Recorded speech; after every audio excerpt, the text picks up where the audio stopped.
Hello, അപ്പോൾ ഇത് Salalah വീഡിയോയുടെ ബാക്കിയുണ്ട. ഇപ്പോൾ ഞങ്ങൾ ഒരു 5 മണി 6 മണിയായപ്പോൾ അവിടെ എത്തി. അത്യാവശ്യം മഞ്ഞൊക്കെ ഉണ്ടായി. പിന്നെ അവിടെ നിന്ന് പോയിക്കൊണ്ടിരിക്കുന്നവരൊന്ന് വാഴകളും തെങ്ങുകളൊക്കെ ഉള്ളൊരു ഗ്രാമത്തിൽക്കൂടെ സഞ്ചരിക്കുന്ന വഴി. പിന്നെ അവിടെ നിന്ന് ഞങ്ങൾ വണ്ടി മാറ്റി. വണ്ടി എന്ന് പറഞ്ഞു കഴിഞ്ഞാൽ ഇത് റിസ്ക് പിടിച്ച വഴിയാണ്.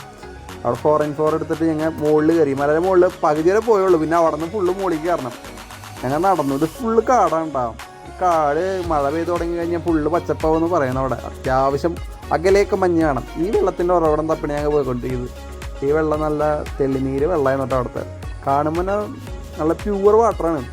ഈ മലയുടെ മുകളിൽ നിന്ന് ഒഴുകി വരുന്ന വെള്ളമാണെന്നൊക്കെ പറഞ്ഞത്. ഞങ്ങൾ ഈ വെള്ളത്തിൻ്റെ ഉറവിടം തപ്പി മുകളിൽ വരെ നടന്നു. ആദ്യമൊക്കെ വല്ലാത്ത ഇൻട്രസ്റ്റ് ആയിരുന്നു കേട്ടോ നടക്കാനൊക്കെ ആയിട്ട്. ട്രക്കിംഗ് അല്ലേ. കുറേ നടന്നു കഴിഞ്ഞപ്പോൾ എല്ലാവർക്കും വയ്യാണ്ടായി തുടങ്ങി. പിന്നെ രണ്ടും കൽപ്പിച്ച് അവിടെ എത്ര വരെ നടക്കണം എന്ന് പറഞ്ഞാൽ നടന്ന് നിർത്താമെന്നൊക്കെ വിചാരിച്ചാൽ പിന്നെ മുകളിൽ വരെ നടന്നു. അത് ഞങ്ങൾ അതിൻ്റെ മുകളിലെത്തിയപ്പോൾ ഇതാണ് ആ വെള്ളത്തിൻ്റെ ഉറവിടം. മലയുടെ മുകളിൽ നിന്ന് വെള്ളം ഒഴുകി വരുന്നുണ്ട്. ഇവിടെ വന്ന് നല്ലൊരു കുളിയൊക്കെ പാസ്സാക്കി പിന്നെ അവിടെ നിന്ന് ഇറങ്ങി. അപ്പോൾ ഇത് ഇന്നത്തെ ദിവസം. നാളെ വേറെ വീഡിയോ ആയിട്ട് കാണാം ഇതിൻ്റെ ബാക്കി. അപ്പോൾ ഓക്കെ.